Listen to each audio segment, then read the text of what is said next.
आ चुके हैं हम लोग एक आवाज की रोज सफारी देख रहे हैं तो आप लोग कमेंट में बताइए कौन कौन यहाँ है कहाँ से है और कौन कौन यहाँ पे मैं आदमी जो है किताब की लॉन्च सफारी देख चुका है तो दोस्तों देख लो की लॉन्च सफारी ये है दावा की लॉन्च सफारी यहाँ पे हम वैसे भी आते जाते रहते हैं काफी बार आ चुके हैं लेकिन सोचा आप लोगों को भी कुछ भी करो थोड़ा सा हम लोग अभी मन में जाएगा यार हम तो देखते रहते हैं इधर को पाए नहीं सारे पाए भाई साहब जंगली जानवर तो है इधर नहीं मिलेगा क्योंकि जो है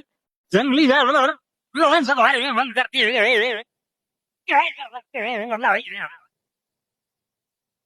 आ चुके हैं चलते चले आ रहे हैं हम लोग एक नए एडवेंचर की तरफ देख लीजिए दोस्तों मिलते हैं अगले पार्ट में